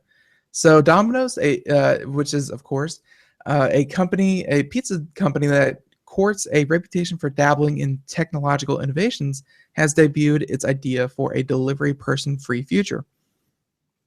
Of course, the last time the author ordered pizza from Domino's, by the way, picking this up from Popular Science, Miss Lindsay Craddochwill. Okay. So, yeah, and the last time she ordered pizza from Domino's, she had to interact with many people to finally have it delivered to her home. Now, let me just stop you right there. I've ordered on Domino's, and I have to say this. I think Domino's has one of the best technologically advanced websites for placing pizzas because when you do, I don't know if you've used it, but you get to see. Oh my God, almost weekly. It's an addiction, folks. It's scary. You get to see your pizza being placed. I mean, you see the timeline of the pizza, the dough. They're being put in the oven. It's being baked. The toppings are being added. And you can literally follow along step by step the delivery. Like they're one step, like they're one neural implant for GPS locations inside their delivery people from being able to track exactly where your pizza is at all points. Yeah, Domino's, they definitely do seem to embrace new technology. Yeah, they do. But yeah, so, and of course, while it's not clearly there yet, Domino's has been working on removing the humans from its pizza buying experience for a while. In 2014, they announced the virtual ordering assistant Dom, which lets you talk to a dad joke telling digital voice to order your phone. I'm sorry, to order your pizza. And of course, in 2015, they had the easy order, which made it possible for people to use the pizza emoji. Like seriously, you just text the pizza emoji to a special Domino's number, and it would go to your account because it would recognize your phone number, and it would find your saved order that you already made before, and it would have your payment information on file. So you text one little pizza emoji character, and it would order your pizza, pay for it, and deliver it to your door with nothing more than one character. Yeah. So that's the kind of crap that Domino's is doing. And of course, now that brings us to the DRU, the Domino's Robotic Unit. And this month, the company tested out the delivery bot in Australia on small restricted paths. So according to Lifehacker Australia, Drew, or Domino's Robotic Unit again, Drew can travel at a little more than 12 miles per hour. So again, not suited for the highway. You will not see an army of Drews heading down, I-95 or something. Drew was developed by Marathon Robotics, a company that made autonomous robots for the Australian Defence Force. In a press release, Marathon said, "We are proud to also be a part of the world's first innovation in pizza delivery technology and its potential for saving lives, saving time, and moving goods more efficiently." So, yeah. And yeah, there's a question there saying that saving lives, ? Yes, and of course the pizza was late, but it was in no mortal danger. And Domino says the incidents in which drivers are endangered happen infrequently, but who'd say no to a safer pizza delivery experience? Now, of course, this brings us to, when they say a safer pizza experience, I've heard a lot of stories about pizza delivery drivers who have to deliver to people's homes in, not so nice neighborhoods, or even some cases where the pizza guy, even though everyone knows that they carry, at most $25 on the person at any time, they knock on the door and they get mugged. Like the pizza guy gets mugged. So, it has happened before. I don't want to say it's never happened before, but of course the Domino's answer to, and of course that doesn't take into account all the car accidents that happen, when other people hit, delivery drivers or whatnot. But and of course Domino's answer to all this is, well, what if we made them all just kind of lose their jobs because we had a robot doing this? Much safer. So, it is what it is. So, of course, right now, Drew is still a prototype, and of course, it's a four-wheeled bot that can currently find its way to doorsteps using the LiDAR and use sensors to avoid obstacles. So, pretty much a Google self-driving car, but in a robot. And they have two compartments that separate steaming pizzas from cold drinks. And those two compartments are also equipped with locks and cameras to ensure your precious pies don't get stolen while en route. Though, as the author must say, She's not convinced that a little robot would be very effective at navigating the streets of Brooklyn to deliver pizza in a timely manner. Of course, without further development, it's unlikely to put many people out of the delivery business. But yeah, of course, this is again probably just a publicity stunt. It's working. We're talking about it, but it's kind of cool. It is kind of cool. It is. And speaking of publicity stunts, although this is not really a super publicity stunt, but I kind of like this. Where obviously Microsoft HoloLens, not here yet, but it'll be coming soon. But evidently, Microsoft has teamed up with Lowe's. So you can now go into Lowe's, and using the HoloLens, you can now remodel your kitchen at Lowe's. That's different. Yeah. So basically, Microsoft's making these very strategic, carefully planned moves to introduce the holographic tech to the public. And today, it announced a partnership with Lowe's, the home improvement chain, that will let customers in the Seattle area visualize a remodel of their kitchens using HoloLens in a showroom environment. Now, this is very cool because this is perfect for what this is a great application for this. Now, the obvious appeal here being the cost benefits. There's no need to order something, try something, and then return the expensive something, whether it be tiles or appliances, if they just don't suit your design taste. Because, hey, they're just holograms, right? Well, for anyone out there who watches HGTV or is forced to by their significant other to watch HGTV, a lot of shows on there actually they don't do precisely this, but they do artist renderings or 3D modeling, or they do this or they do that, where they kind of scan the area, and then they using CAD software, computer aided design software, they can kind of change the color of the walls, change the furniture, change the flooring, change the lighting, kind of on the fly.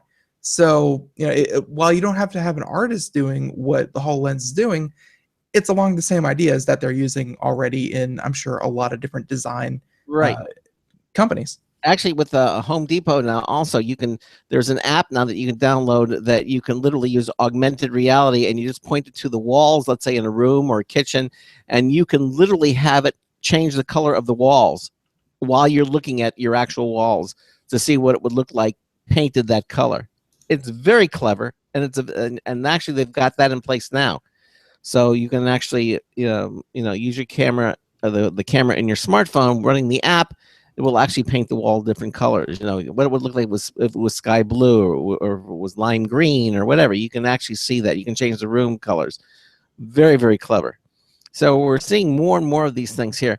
Now, the article goes on to say, this is from Engadget again, in keeping with its mixed reality promise, the Lowe's HoloLens showroom, which Microsoft says will kick off this month at a Linwood, Washington location, will be a mock-up of a mostly empty kitchen.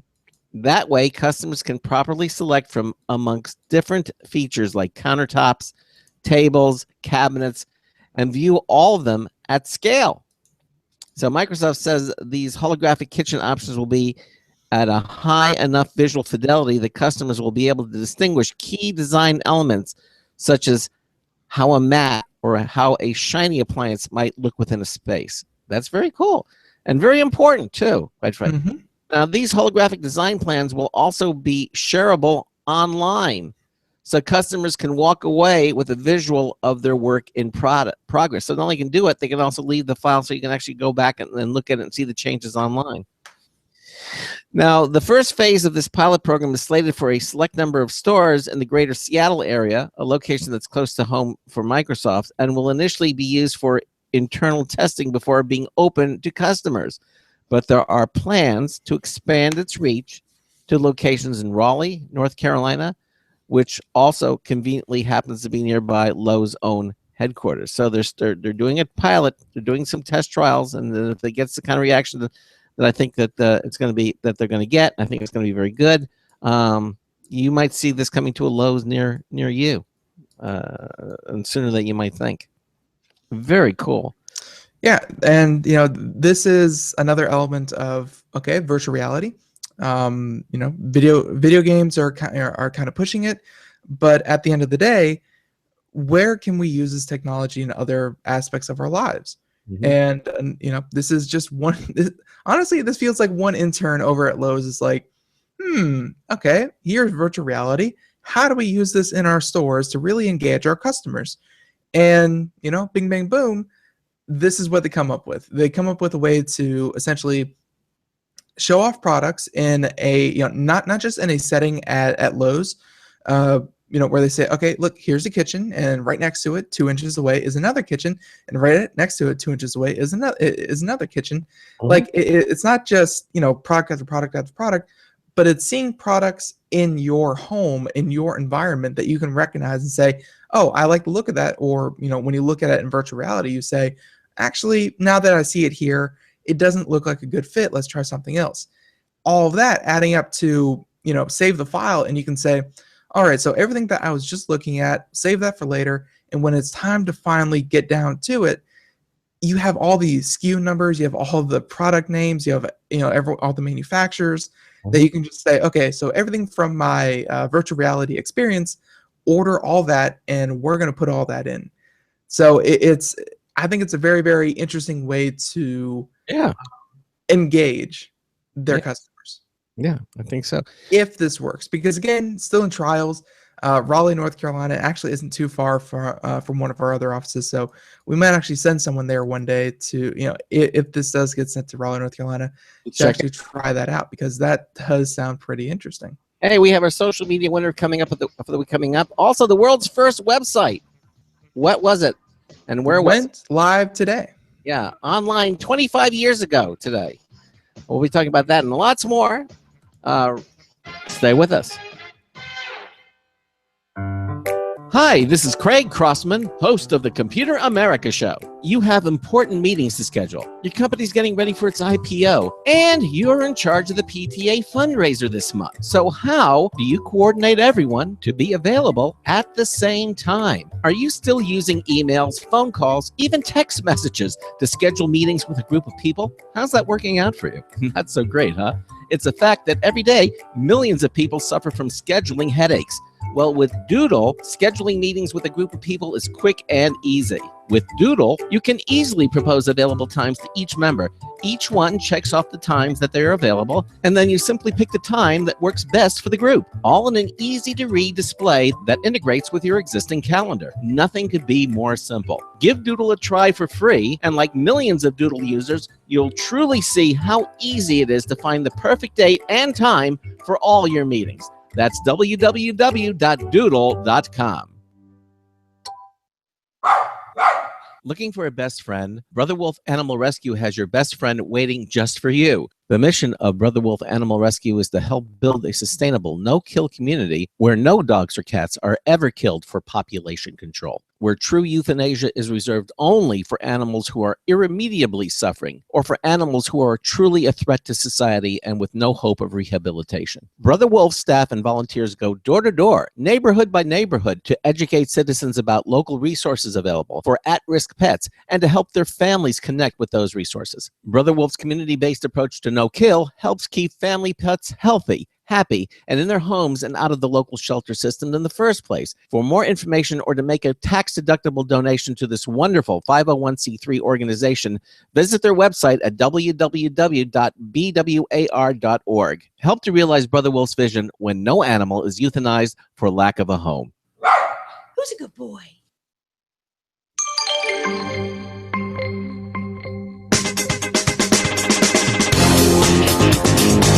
Yeah, we tried flying United, but the flight attendant wouldn't let us. Hi, Marty Winston with a News Tips Bulletin Review for Computer America, this time Airhook. It takes a while to understand what the Airhook is about if you're not aboard an airplane when it arrives. It's supposed to hold stuff.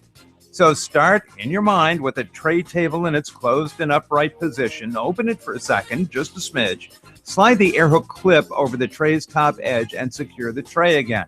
There's a hook below the holder gizmo that you can use for your headphones, a round ring with a removable spider to make it a cup holder, and a bungee with a clip so you can mount your handset or tablet up on it.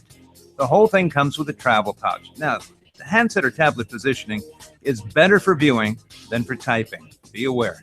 Bottom line, the air hook can do the holding. When there's a seat back tray, you'd rather not be unfolding. Marty Winston, News Tips Bulletin for Computer America. Welcome back to the Computer America Show. Yes, it is 33 minutes past the hour as we go into the last half hour of the show of the week.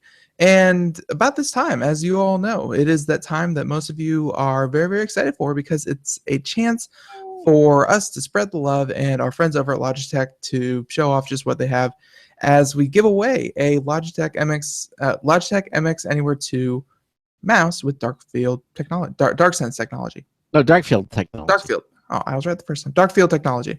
Yes. Okay. And we're going to announce that name right now. And this week's social media winner is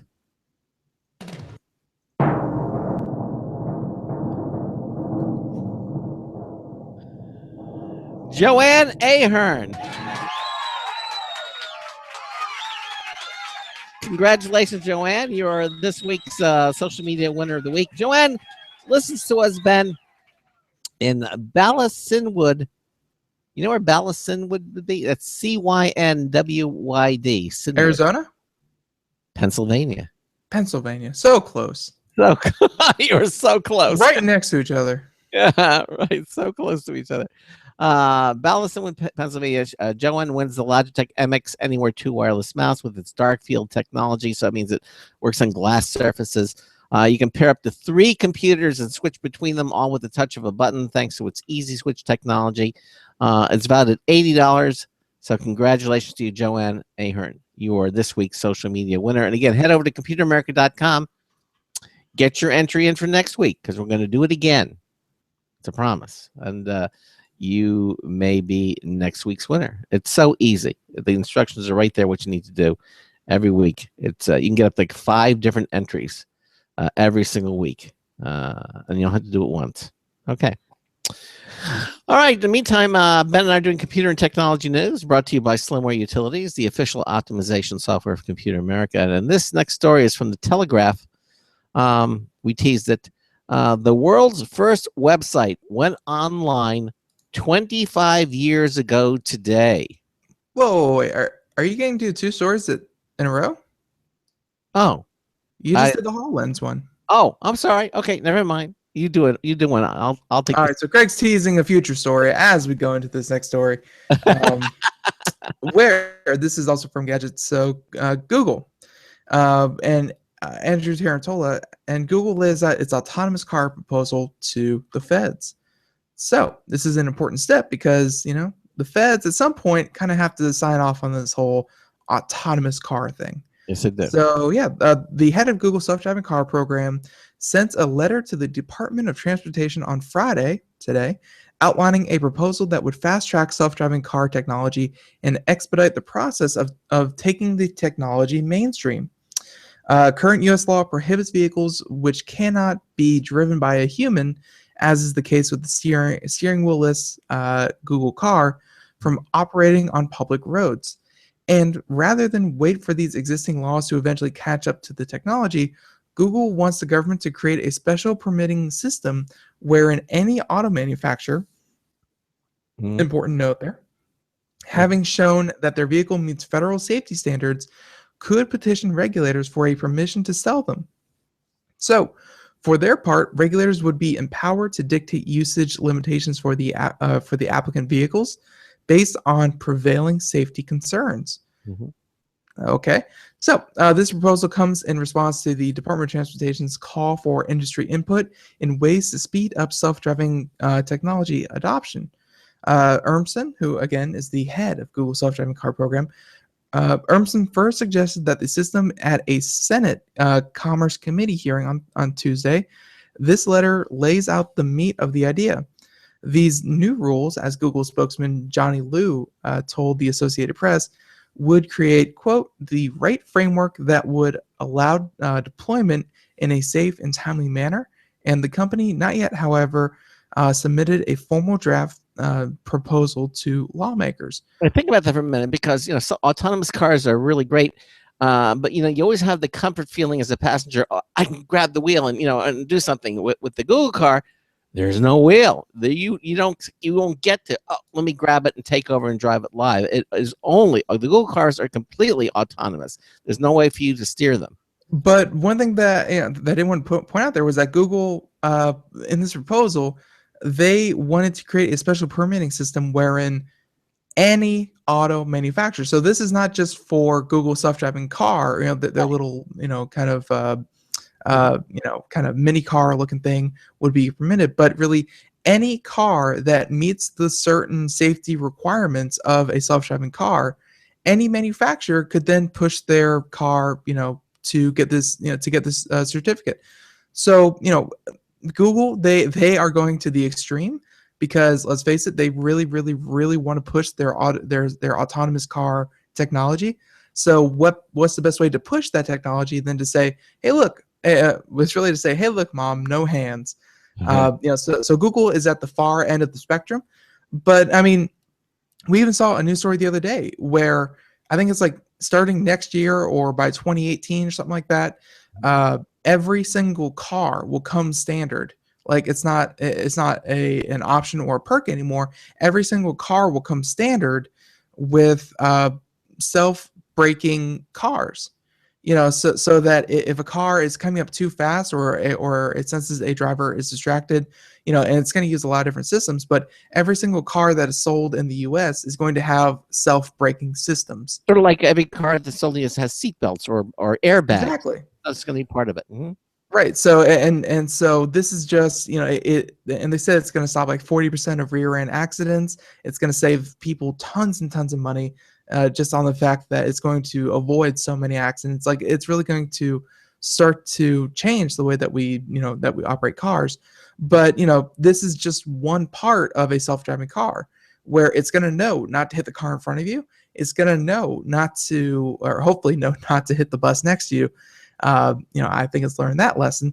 But elements of self-driving cars are already starting to become mandatory, and now Google is trying to pave the way that these self-driving cars in their entirety are going to become available. Okay, well, which I'm excited for. I've driven one too many times for 10, 12 hours straight. I even did like 16 hours straight. It's so boring and so dangerous that I personally cannot wait until these self-driving cars are available for for consumer use, because I'll be one of the first ones in line. I think that I like the only thing my thing is that with these type of cars, the autonomous cars, without a wheel, you have no choice. The car's going to have to, you have to rely on the car completely. You can't grab the wheel and take over like manual mode, like an iRobot. Remember they had the self-driving cars that Will Smith could say, go to manual, and the wheel would pop up and he could drive it manually. Why do you need a manual mode? I don't know. That's what his passenger said to him in the movie. Why are you driving? Leave it alone. Let it do its thing. He says, I don't trust it. Really? Are we thinking? Is your counter argument? Well, what if a giant truck full of robots, turns sideways in front of you, and the robots start jumping out and destroying you and destroying your car? What happens then, Ben? Why don't we have a steering wheel to avoid the future apocalypse when robots turn on their handlers? Like, is that the counter argument I'm hearing? Yes, that's the argument you're hearing. Okay. Yeah, I'm going to dismiss that in its entirety and say I can't wait till they get rid of the steering wheel too. I need to be places, and I don't want to have to pay attention to the road. I'm lazy. Okay. All right. And at some point, you have to admit that at some point, robots are going to be better at driving than humans ever will be. Yeah. Robots, autonomous cars, they can sense things in 360 degrees in a sphere around itself. And then that's not even taking into account when these cars are going to start talking to each other. So that if you have 100 cars on the road next to you, you have 100 spheres that are all sensing objects from all different directions. There is no way a single human, and admittedly our brains are pretty cool, but there's no way a single human is going to be able to process as much information as any of these self-driving car systems. At some point, humans are going to be terrible drivers compared to autonomous car technology. Probably right. Yeah. There is no, well, humans are better at blah blah. No, at some point, autonomous car technology is going to be heads and shoulders above what humans can do. All right. There you go. It will make no sense to have stupid humans driving cars. It would make no sense. Uh-huh. If you want to drive a car, go to the special tracks that we have built off-road that you can go rent a NASCAR car and go tear up the road in your own enjoyment, in your own spare time. But when you're driving around other people and endangering other people's lives, let the robots do that, or let the autonomous car technology do that. There is no future where that isn't going to happen. Okay. And to insinuate that you need a manual car, a manual wheel to avoid Will Smith style apocalypse is very distracting. Well, I'll tell you what, when you see that bus turn sideways full of robots heading your direction, I'll go, so there. You think it happened. Yeah, that will be a day. It will be. All right. That one would go into the diary. The Telegraph has this article that came out today. The world's first website went online 25 years ago today. Wow. Invented by Tim Berners-Lee, the first website went live at Research Lab CERN in 1990. You see? So basically, and I went there. It's the website is the actual link for the website out there is well, actually, there's a live mode here, so that really doesn't count. But they give you the link to it. Info.cern.ch. That's how you add that. Well, anyway, today the world's first website turns 25 years ago. It was created by 60-year-old British computer science Tim Berners-Lee in 1990 while he was a researcher at the European Organization for Nuclear Research. The website nuclear. Research. The website still exists today. The site's address is info.cern.ch and provides information about the World Wide Web. You should try it, Ben. It's very cool. It's in green phosphor. The platform that sits, you should do it so people can see what it looks like. The platform that sits on top of the internet, where documents and pages on the internet can be accessed by URLs and connected to each other via hyperlinks. Okay, so it actually demonstrates what hyperlinks are like, and there's no link that you actually have to type in the URL itself. Info.cern.ch, and you can see it. So now there's a question. When we link information on the web, we enable ourselves to discover facts, create ideas, buy and sell things, and forge new relationships at a speed and scale that was unimaginable in the analog era. This was he wrote. Sir Berners-Lee has written in the past. And there it is. And it looks just like a green phosphor monitor. That's what they used to look like. Wow. Web design has come a long way, baby. Yeah, I know, but that's it. The simple idea that now, Apple took on this, it became with HyperCard. They came up with HyperCard, which was hyperlinks. Basically, you would click on a link and it would take you to another page that would link, and you would know it was a hyperlink because the text was underlined, so you knew you could click on it. Okay. Well, it seems like here with the first website, there are numbers. So you input what kind of number based on what kind of response you're looking for. Right, exactly. The simple idea, which is called the link, has transformed politics, overthrown governments, led to the invention of today's best-known global businesses, and irrevocably changed our social interactions with the world just because of the link. The link. When Berners-Lee created the first website, the internet, the quote-unquote internet, was a group of static documents used almost exclusively by defense organizations and academic institutions. His proposal was supported to allow electronic documents on the internet to be easily searched and shared. Okay. He's quoted as saying, "I found it frustrating that in those days there was different information on different computers, but you had to log into different computers to get at it. Also, sometimes you had to learn a different program on each computer. So finding out how things worked was really difficult. Often it was just easier to go and ask people when they were having coffee." So, but basically, the article talks about more nostalgic things here. But quite frankly, if you want to see what it was like 25 years ago on the web, you want to see the world's first website. Again, go to info.cern.ch and see it for yourself. Little piece of internet history available on the internet. There it is. Exactly. It says, you can browse the first website, or you can browse the first website using the line mode browser simulator. And there it is. You can check it out for yourself. It's just a bunch of hyperlinks, but right there. Okay. Right. So, and I think we have time for another couple stories, but this next one, Engadget, by the way, has just been knocking him out of the park today. But this one is Mr. Chris Valesco and Uber. Mm-hmm. Uber reportedly bought at least 100,000 Mercedes-Benz S-classes. Wow. Yeah, go Uber. So, and of course, the question is, what do these two companies have in common? And the answer is, of course, the love of the idea of self-driving cars. So, Uber, they're famous for connecting passengers with people who have their own cars. Uber doesn't own a fleet of cars for the would-be drivers to use, which makes the fact that the company seems to have purchased at least 100,000 Mercedes-Benz S-classes from Daimler all the more fascinating. So they're saying that Germany's Manager magazine, which broke the story earlier today, says that was quick to point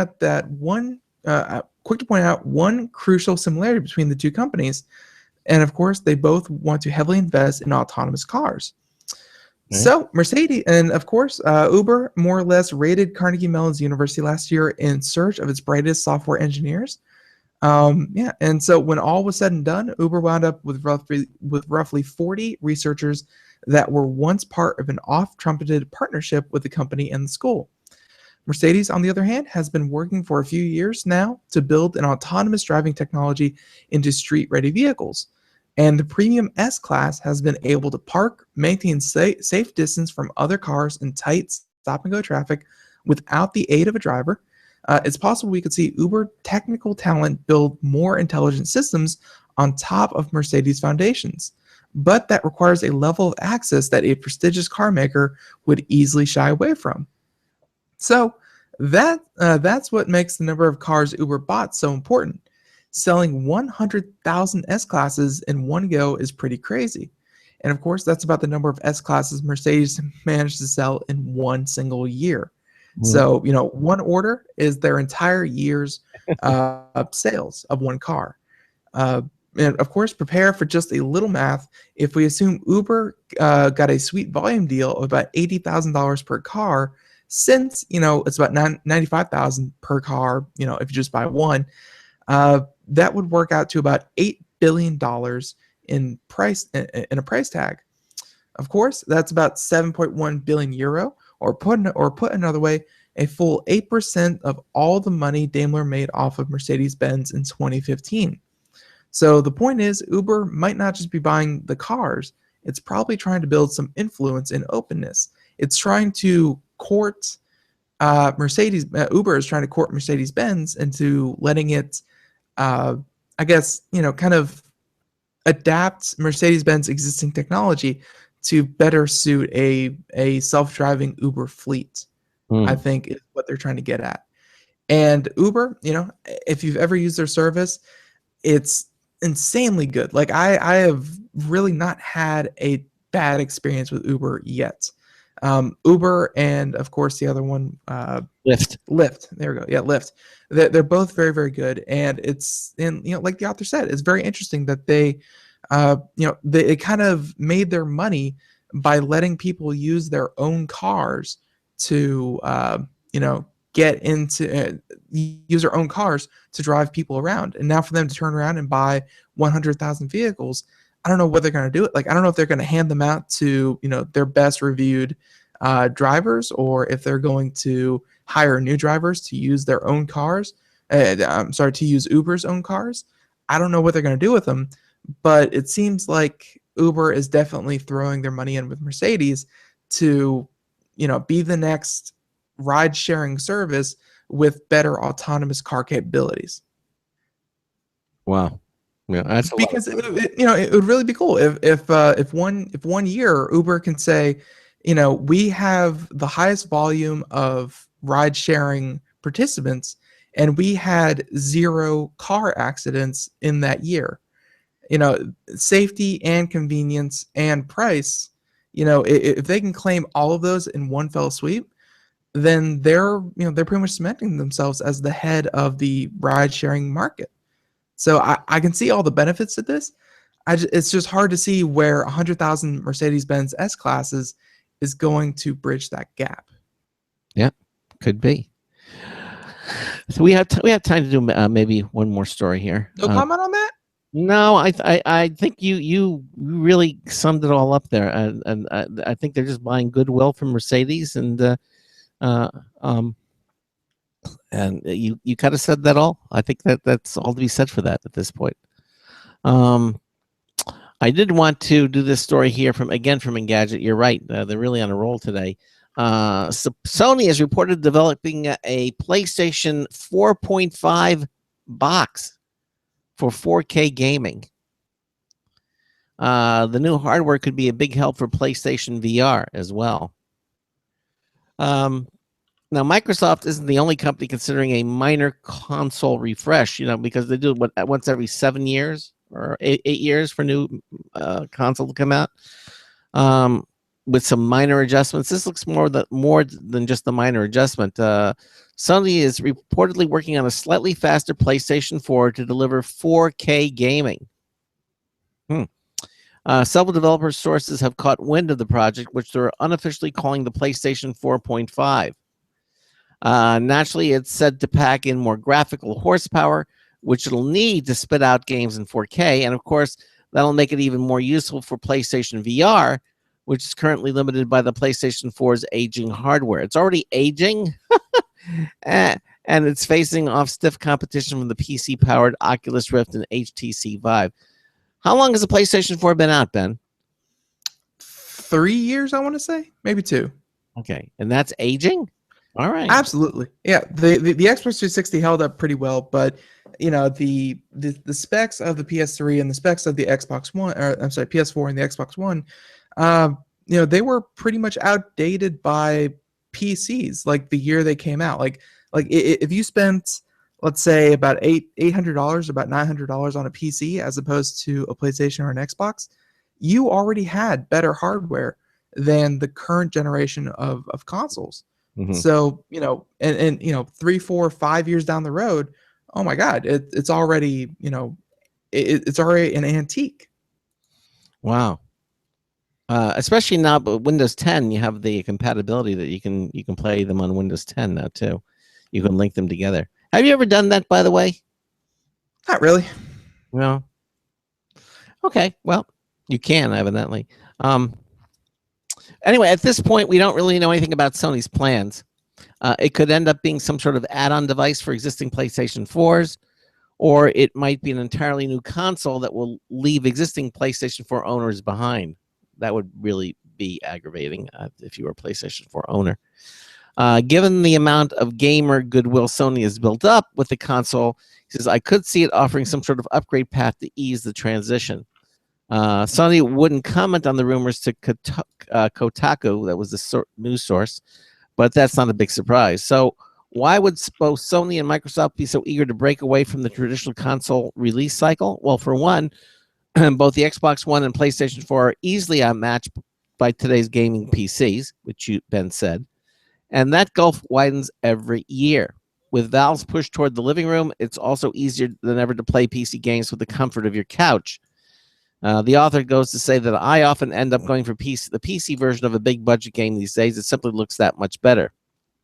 The push towards 4K televisions is another layer of pressure, though it's probably not as important as most gamers think.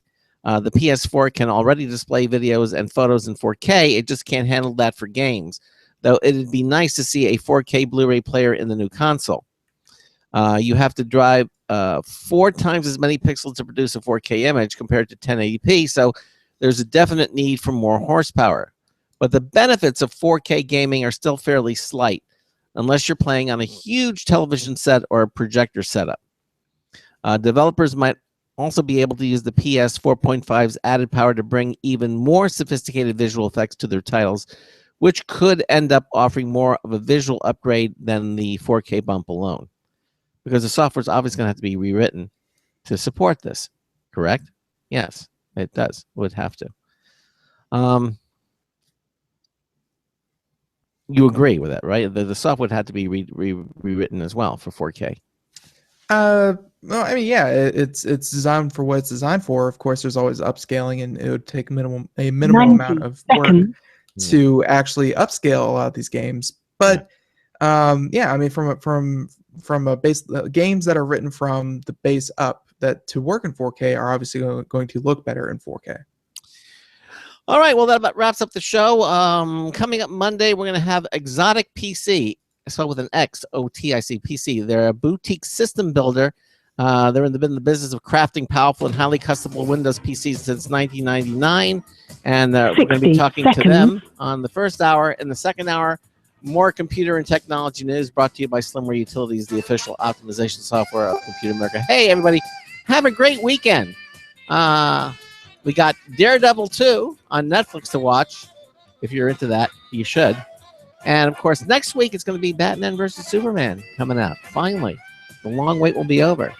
But there are always good movies out there. And to all of you out there, listen, have a great weekend. And Ben and I will see you here, same time, same place on Monday. So until tomorrow, Monday afternoon, this is Craig Crossman hoping that your hard disk never becomes floppy. Have a great weekend. We'll see you Monday. Have a good one, everyone.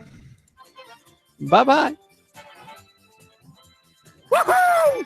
10 seconds.